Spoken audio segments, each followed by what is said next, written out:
It was late Friday night. I was driving home on I-55 after visiting my mom, about a 2-hour trip through the backroads of Louisiana. Just me, my truck, and a podcast playing low enough that it felt more like background noise than company. The road was empty, the kind of quiet where you start hearing your own thoughts louder than anything else. Every now and then, the headlights would catch a tree branch or a road sign, but mostly it was just darkness stretching endlessly in both directions. The air outside was heavy, humid in that sticky southern way, and the only sound besides my engine was the occasional chirp of crickets when I slowed at turns. I remember thinking it felt peaceful, lonely, but peaceful. Then I saw her. She was standing on the shoulder, just under a flickering streetlight. The first thing that hit me was that there were no other cars anywhere near, no broken down vehicle, no hazards flashing, just her. A woman, maybe mid-20s, wearing a dark hoodie with the hood up. I only saw her face for a split second as I passed, pale, like she'd been standing there for a long time.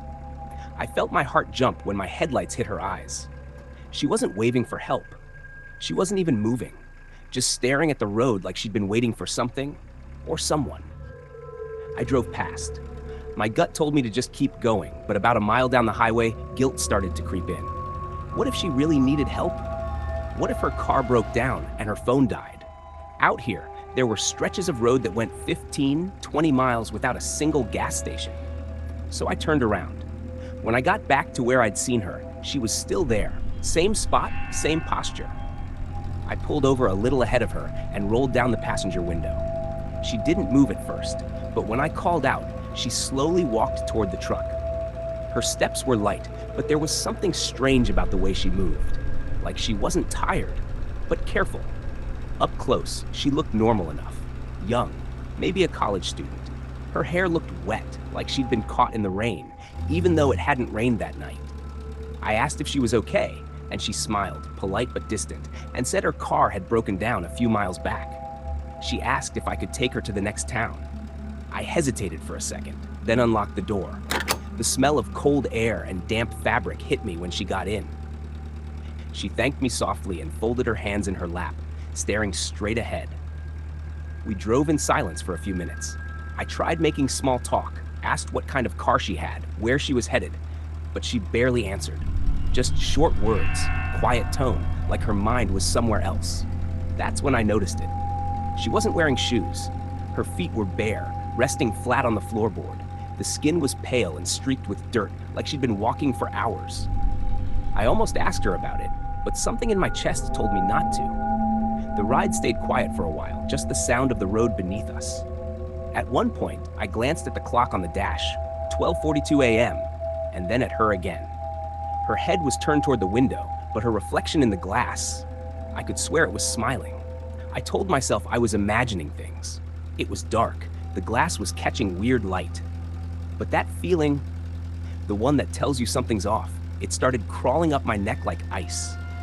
To break the silence, I asked where exactly her car was, said I could call someone to tow it. She didn't answer right away, just stared out the window for what felt like too long. Then she said quietly, "You already drove past it." My stomach dropped. I hadn't seen any car on the way there. Not on the side of the road, not even a tire track. I laughed nervously, asked if she was sure. She turned to me, slow, and smiled. It wasn't a friendly smile. It was the kind that doesn't reach the eyes. Something about the way she was sitting changed. Her posture straightened. She tilted her head like she was listening to something I couldn't hear. The truck felt smaller, quieter, even though the engine was still humming. A few more minutes passed. Every mile felt longer. I tried to focus on the road, but that strange tension in the air was getting unbearable. Then I glanced at the rearview mirror. She was smiling again.